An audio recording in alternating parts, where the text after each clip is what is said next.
Амар хүйтний ам наашилж хөхүүрийн ам цаашилна. Сүл татран намрын сэрвүү орж хосрон гүний ааш ховрын дааган хөхүүлэх саалгахыг болно. Тэгтэн зэрэг намрын дунд сарын могой нохой өдрийг сонгон унгаан тамгалаад унаг тамгалахад оролцсон хүмүүсийг гэртэн өрн тамганы найр хэмээх дэлгэр цагийн отгон баярыг айл саахалд гол усаараа нийлж тэмдэглэдэг заншилтай.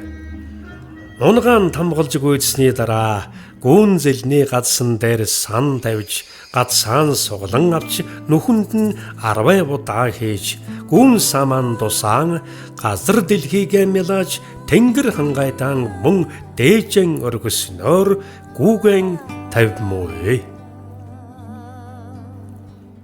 Үнсний ногооны ургац арвин бар хужраасан Өөхөд багчууд ажилтан албан хаагчгүй ургац цаан хураан алтан намар үсгэлэндэн оролцож байгаа даряаланчид сэтгэл уяг ширээ дүүрэн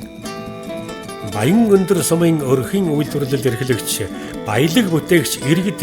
суран сүлжмэл уран хатгамал гоёл чимэг хувц сагвар атуучмалгай айргийн хөхөр зүү ороосон дайлан сүү цагаан идэ ааруул ээзги айраг уурга бургасан хан хялгсан эдлэл хэрчсэн гурил дарсан хүмүүл хоол үйлдвэрлэл сүүн зармаг төмс хүнсний ногоо талган нарийн бов ногоон тэжээл шилдэг мал шилмэл хээлтүүлэгчээрэн үсгэлэн худалдаа зохион байгуулж хийсэн бүтээснээ багтаж хөдөлмөрлсөн зүтгэснээ магтацгааж байна.